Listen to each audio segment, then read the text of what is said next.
Hello বন্ধুরা, কেমন আছেন সবাই? আজ আপনাদের সঙ্গে আলু পরোটার রেসিপি শেয়ার করতে চলে এসেছি।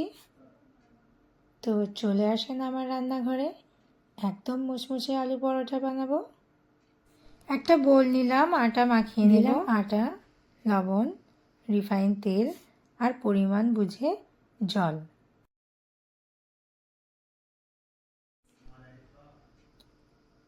আটা মাখিয়ে নিতে হবে।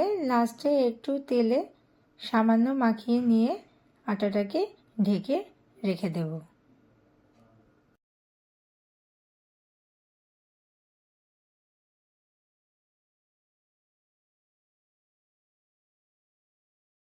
খানিকটা পেঁয়াজ মিহি করে কেটে নেব। দিলাম একটু লবণ আর ধনিয়া পাতা।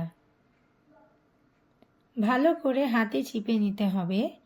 এবার একটা কাপড়ের সাহায্যে পেঁয়াজ আর ধনিয়া পাতার এক্সট্রা জুসটা বের করে নেব।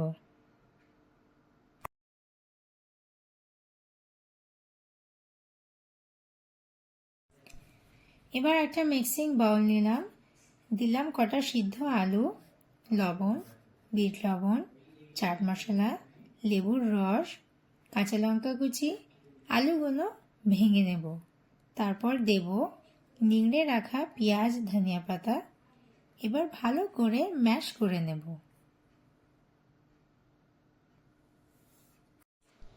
সব কিছু মোটামুটি রেডি হয়ে গেছে। এবার পরোটা বেলে নেব।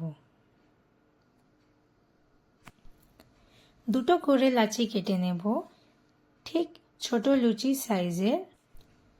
একটা ছোট হবে আর একটা বড় হবে। এবার পাতলা করে বেলে নিতে হবে। এই দেখেন, দুটো করে লাচি কেটে নিয়েছি। একটা ছোট লাচি আর একটা সামান্য একটু বড় লাচি। চলে আসেন, এবার বেলে নিই।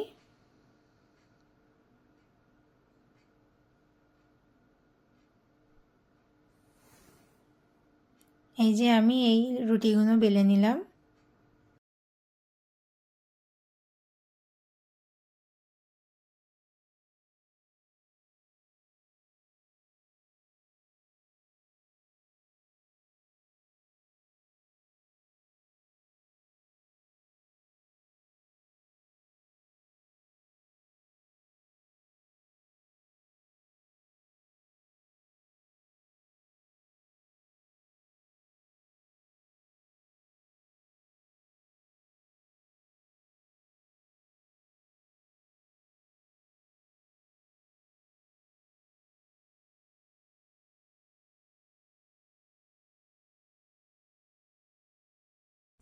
এবার বড় রুটিটা নিয়ে আলু যেটা মাখিয়ে রেখেছিলাম সেটা রুটিটার উপর চারিদিকে ভালো করে ছড়িয়ে দেব।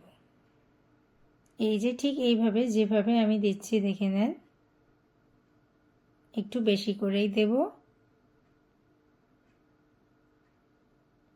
এবার এটার উপরে ছোট রুটিটা দিয়ে এটাকে ঢেকে দেব।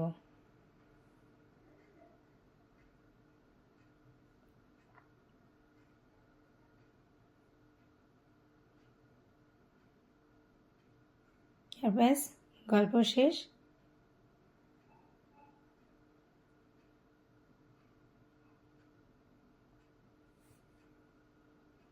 উপরের রুটিটা যদি ছোট করে না দেই তাহলে কিন্তু কানাটা মোটা হয়ে যাবে আর পরোটা খেতে একদমই ভালো লাগবে না। এবার এটাকে আর কিছুই করতে হবে না, জাস্ট হালকা হাতে সামান্য একটু বেলে নিতে হবে। আর আমাদের পরোটাটা এবার রেডি হয়ে গেছে।